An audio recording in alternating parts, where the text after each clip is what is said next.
말도 안 되는 일이 벌어졌습니다. 중국에서 수십억 위안의 예산이 투입된 스마트시티 프로젝트가 한국의 한 공무원 발표 자료 하나에 뒤집히게 된 겁니다. 그들은 단순한 행정 시스템 시연회에서 충격을 받았다고 합니다. 저 역시 그 자리에 있었습니다. 항저우에서 날아온 중국 개발자로서 말이죠. 처음엔 이해할 수 없었어요. 화려한 프레젠테이션도 없고 거창한 설명도 없는데 왜 우리 팀장이 갑자기 얼굴이 하얗게 질렸는지 말입니다. 그 순간 회의실 분위기가 이상해졌어요. 우리 중국 대표단 12명이 모두 조용해졌거든요. 평소에 자신감 넘치던 동료들이 갑자기 말을 잃었습니다. 무슨 일이 벌어진 걸까요? 하지만 그날 이후 저는 완전히 바뀌었습니다. 20년 넘게 쌓아온 제 자만심이 한순간에 무너져 내렸거든요. 한국에는 정말 특별한 무언가가 있었습니다.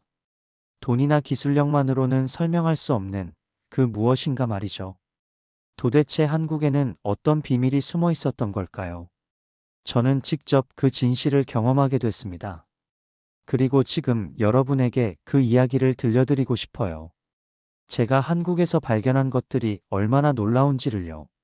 중국의 디지털 기술이 세계 최고라고 믿었던 제가 왜 한국 앞에서 무릎을 꿇게 되었는지, 그 충격적인 경험담을 지금부터 시작하겠습니다.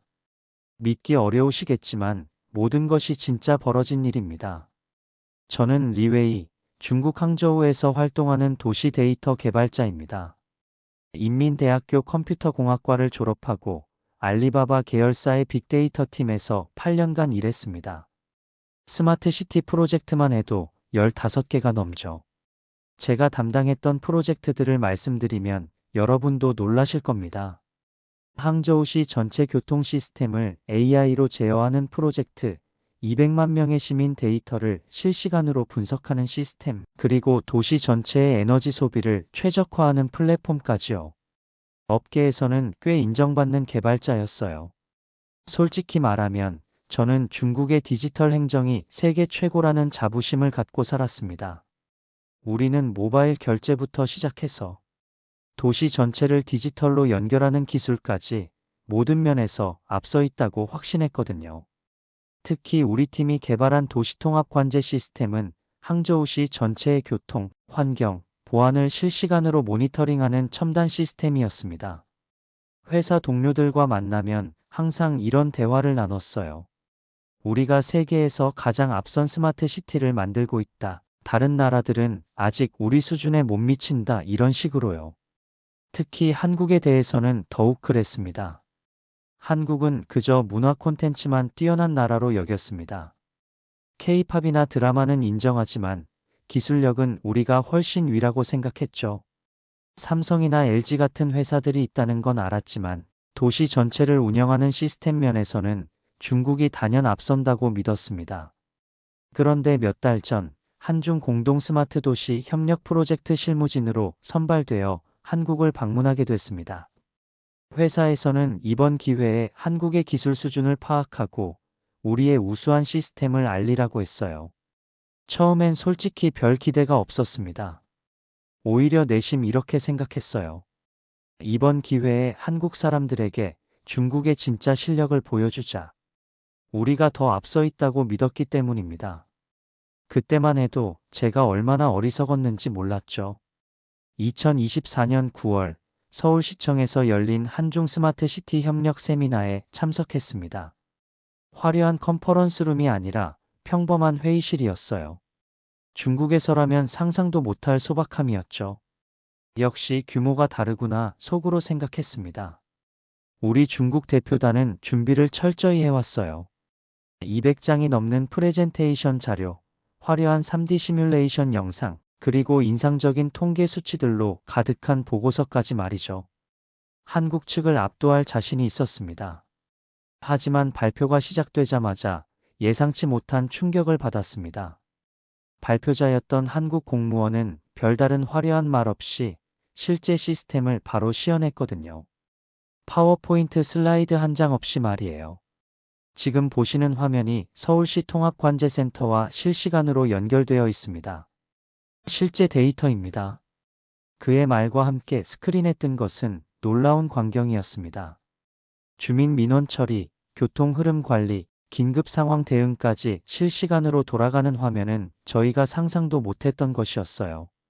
데이터가 살아 움직이고 있었거든요. 가장 충격적이었던 건 개별 시민의 민원이 접수되는 순간부터 해결되는 과정까지 모든 게 투명하게 보였다는 점입니다.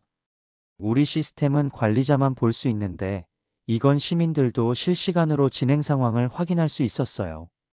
더 놀라운 건 그 속도였습니다. 한 시민이 우리 동네 가로등이 나갔어요 라고 신고하자 5분 만에 담당자가 배정되고 15분 후에는 수리 완료라는 업데이트가 올라왔어요. 실시간으로 말이죠. 저는 곧바로 옆에 앉은 동료들에게 속삭였습니다. 저건 그냥 데모일 뿐이야. 실제로는 저렇게 안 될 거야. 미리 준비된 시나리오일 거라고. 하지만 제 목소리에는 확신이 없었습니다. 화면 속 데이터들이 너무나 자연스럽게 흘러가고 있었거든요.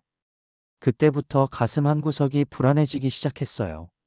이후 진행된 현장 투어에서도 제 예상은 완전히 빗나갔습니다.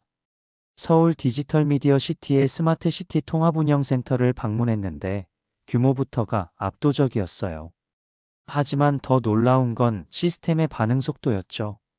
제가 사전에 준비한 까다로운 질문들을 던졌습니다. 강남구 교대역 주변 지금 이 순간 실시간 유동인구는 얼마나 됩니까? 지난주 송파구에서 발생한 민원 처리 평균 시간은 정확히 얼마나 걸렸죠? 담당자는 정말 5초도 안 돼요. 시스템에서 데이터를 바로 뽑아내며 정확한 숫자로 대답했습니다. 현재 교대역 주변 500m 반경 내 유동인구는 1847명입니다. 지난주 송파구 민원 평균 처리 시간은 2시간 23분이었어요. 심지어 더 자세한 분석이 필요하시면 이런 각도로도 볼 수 있습니다라며 추가 정보까지 제공했죠. 시간대별 변화, 날씨의 영향, 심지어 주변 이벤트가 유동인구에 미치는 영향까지 실시간으로 분석해서 보여주더군요. 저는 자꾸 말도 안 되는 점을 찾아내려 애썼습니다. 이런 시스템을 운영하려면 엄청난 비용이 들 텐데요. 우리는 한 달에 수백만 위안이 들어가는데 개인정보 문제는 어떻게 해결하시나요? 중국에서는 이게 가장 까다로운 부분인데. 하지만 모든 질문에 대해 논리적이고 체계적인 답변이 돌아왔습니다. 비용 효율성에 대해서는 초기 투자비는 크지만 장기적으로는 행정 비용을 60% 절약할 수 있어요 라고 구체적인 수치까지 제시했고, 개인정보 보호에 대해서는 데이터 익명화와 단계별 접근 권한으로 완벽하게 보호하고 있습니다 라며 실제 보안 시스템까지 보여줬어요. 급기야 저는 동료들과 말다툼까지 벌였습니다. 휴식 시간에 복도에서 목소리가 높아졌어요. 한국은 규모가 작아서 가능할 뿐이야. 우리처럼 14억 인구를 관리해 본 적 있어? 서울시 인구가 1천만인데 우리 항저우만 해도 1200만이라고.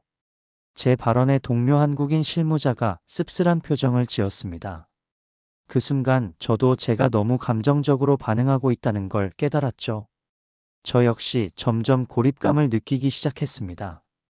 왜 이렇게 방어적이 되고 있는 걸까요? 그러던 어느 날 우연히 서울 강동구 주민센터를 방문하게 됐습니다. 공식 일정은 아니었고 단순한 견학이었어요. 사실 저는 작은 동네 주민센터에서 뭘 볼 게 있겠어라고 생각했습니다. 한국 담당자가 실제 행정 서비스가 어떻게 운영되는지 보시겠어요? 라고 제안했을 때도 별 관심이 없었어요. 하지만 시간도 있고 해서 따라갔죠. 하지만 그곳에서 저는 믿을 수 없는 일을 겪었습니다. 70대로 보이는 할머니 한 분이 들어오셨어요. 지팡이를 짚고 천천히 걸어서 접수창구로 가시더니 복지 상담을 받고 싶은데요 라고 말씀하셨습니다. 직원이 컴퓨터 화면을 확인하더니 이렇게 말했어요. 어머니, 마침 어머니께 맞는 새로운 복지 서비스가 이번 달부터 시작됐어요. 혹시 무릎이 불편하시죠? 관련 의료 지원 프로그램도 신청 가능하실 것 같은데요. 저는 깜짝 놀랐습니다. 그 할머니가 무릎이 아프다는 말씀을 한 적이 없었거든요. 어떻게 알았을까요? 더 놀라운 건 그 다음이었어요. 할머니가 어머, 그게 어떻게? 라고 하시자 직원이 친절하게 설명해 드렸습니다. 어머니 연세와 거주 지역, 그리고 이전에 이용하신 서비스를 종합해서 AI가 필요한 서비스를 미리 예측해 드린 거예요. 무릎 건강 관련해서는 작년에 물리치료 바우처를 신청하셨더라고요. 공무원이 제게 조용히 설명해 주었습니다. AI 기반 맞춤 복지 서비스 시스템입니다. 연령, 거주 지역, 이전 이용 서비스 등을 종합 분석해서 필요한 서비스를 미리 예측하고 제안하는 거죠. 그것만이 아니었습니다. 그 할머니의 복지 신청부터 승인까지 모든 과정이 15분 만에 끝났어요. 중국에서라면 최소 3번은 방문해야 할 일이었죠. 서류도 복잡하고 대기 시간도 길고 담당자 찾아가는 것도 복잡한데 말이에요. 공무원 한 분이 제게 조용히 말했습니다. 우리는 기술보다 사람이 중심이에요. 기술은 그저 도구일 뿐이죠. 그 순간 저는 그간의 자만이 얼마나 부끄러운 것이었는지 깨닫기 시작했습니다. 우리는 기술 자체에만 매몰되어 있었던 거예요. 그날 밤 호텔 방에서 저는 하루 종일 본 것들을 정리하려 애썼습니다. 노트북을 켜고 메모를 정리하면서도 계속 생각이 복잡했어요. 한국의 시스템은 단순히 기술적으로 뛰어난 게 아니었습니다. 근본적으로 접근 방식이 달랐어요. 중국에서 우리는 얼마나 많은 데이터를 처리할 수 있는가, 얼마나 빠르게 작동하는가, 얼마나 많은 기능을 넣을 수 있는가에만 집중했습니다. 개발자 회의에서도 항상 처리 속도를 더 높이자, 더 많은 센서를 설치하자, 더 복잡한 알고리즘을 적용하자, 이런 이야기만 했어요. 하지만 한국은 시민이 정말 필요로 하는 게 무엇인가부터 시작했더군요. 기술은 그 다음 문제였어요. 저는 며칠간 더 많은 곳을 돌아다녔습니다. 서울역, 인천공항, 심지어 작은 카페까지. 어디를 가든 디지털 서비스가 자연스럽게 녹아들어 있었어요. 그런데 사람들은 그것을 당연하게 받아들이고 있었습니다. 가장 인상 깊었던 건 지하철역에서 본 광경이었어요. 시각장애인 한 분이 스마트폰으로 음성 안내를 받으며 길을 찾아가고 계셨는데 그 시스템은 단순히 길만 안내하는 게 아니었어요. 주변 상황, 승강장 혼잡도, 심지어 다음 열차의 혼잡 정도까지 알려주더군요. 2호선 강남역 방면 열차가 30초 후 도착합니다. 현재 승강장 혼잡도는 보통이며 도착하는 열차의 3번 칸이 가장 여유롭습니다. 이런 식으로 말이에요. 저는 그때 깨달았어요. 한국은 단순한 IT 강국이 아니었습니다. 기술의 목적이 사람에게 있었다는 것을 한국에서 처음 체감했어요. 저는 중국에서 시스템 개발에만 몰두했던 제 삶을 돌아보게 됐습니다. 우리는 기술적 성능 지표만 쫓아왔어요.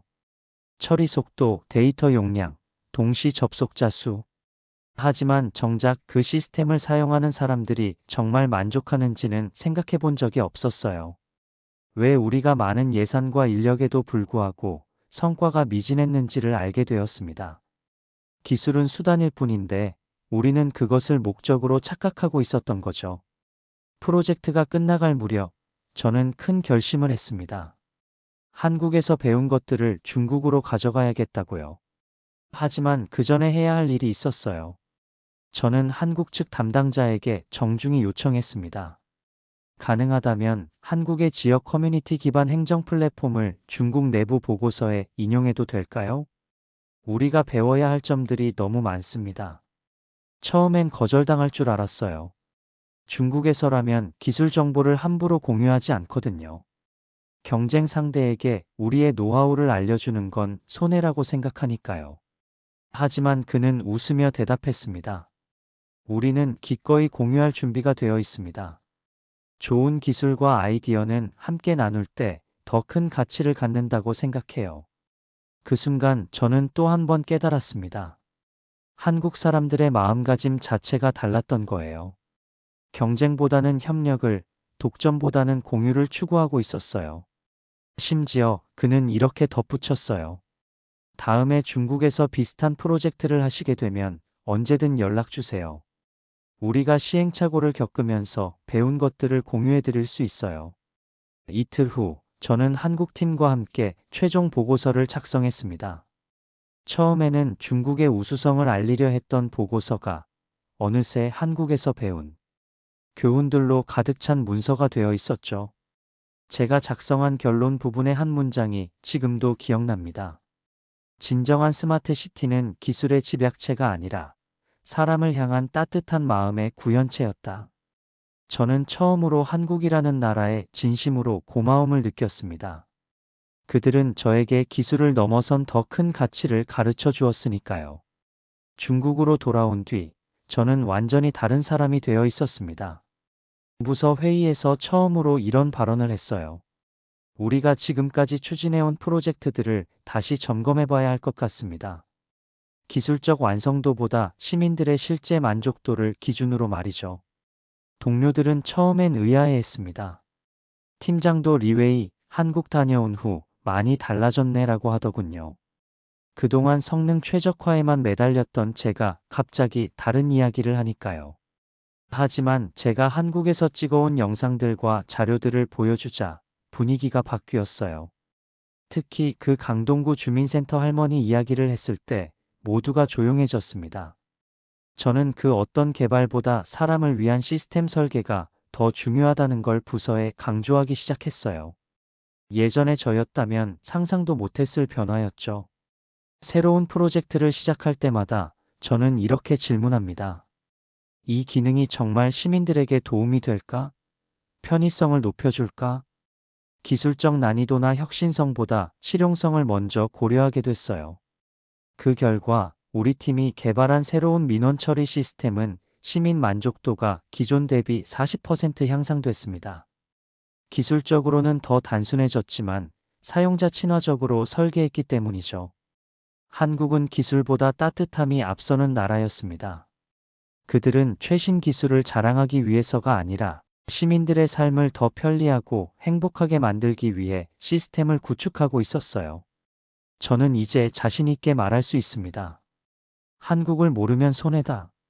6개월이 지난 지금 저희 부서는 중국 내에서 가장 혁신적인 팀으로 인정받고 있습니다. 하지만 그 혁신의 핵심은 첨단 기술이 아니라 사용자 중심 사고였어요. 이제는 후배 개발자들에게도 말합니다. 수치와 속도에 집착하기 전에 한국에서 배운 배려의 기술을 먼저 떠올려라.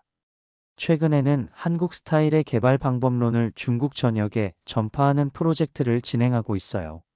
인간 중심 스마트 시티 설계 가이드라인이라는 이름으로요. 가장 기억에 남는 건 한 후배가 제게 이런 질문을 한 적이 있어요. 선배님, 한국 시스템의 가장 큰 장점이 뭐라고 생각하세요? 저는 이렇게 답했습니다. 기술이 아닌 사람이 중심이라는 것. 그것이 바로 진짜 선진국의 기준이라는 거야. 지금도 새로운 프로젝트를 시작할 때마다 한국에서의 경험을 떠올립니다. 그 강동구 주민센터에서 만난 할머니의 미소, 친절하게 설명해준 공무원의 모습, 그리고 무엇보다 기술은 도구일 뿐이라던 그 말이요. 한국은 저에게 기술을 넘어선 철학을 가르쳐 주었습니다. 진정한 발전이란 숫자로 측정되는 것이 아니라 사람들의 일상에 스며드는 따뜻함에서 나온다는 것을 말이죠. 혹시 당신도 한국을 그저 작은 나라라 생각하시나요? 저처럼 후회하기 전에 직접 경험해 보시길 추천드립니다. 한국의 진짜 힘은 화려한 기술 시연장에 있지 않습니다. 동네 주민센터에 있고 지하철역에 있고 심지어 작은 카페의 키오스크에도 스며들어 있어요. 그 모든 곳에서 사람을 배려하는 마음을 발견할 수 있을 겁니다. 저는 지금도 한국을 자주 방문합니다. 갈 때마다 새로운 발견이 있어요. 최근에는 부산의 스마트 시티 프로젝트도 견학했는데 역시나 놀라운 것들이 많았죠. 만약 당신이 개발자라면 혹은 도시 계획에 관심이 있다면 한국의 사례를 꼭 연구해 보세요. 기술적 스펙보다는 그들의 철학과 접근 방식을 보시길 바랍니다. 당신도 느끼게 될 겁니다. 진정한 스마트 시티가 무엇인지, 기술이 사람을 위해 존재한다는 게 어떤 의미인지를요. 그리고 마지막으로 제가 한국에서 배운 가장 중요한 교훈을 공유하고 싶습니다. 작은 나라라고 무시하지 마라. 때로는 가장 작은 것에서 가장 큰 지혜를 얻을 수 있다. 한국, 정말 대단한 나라입니다. 중국인인 제가 자신 있게 말씀드립니다. 중국 모르면 손해다. 한국을. 이 영상이 마음에 드셨다면 좋아요와 구독 부탁드립니다.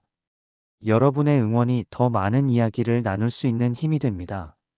내일 더 감동적인 이야기로 찾아뵙겠습니다. 감사합니다.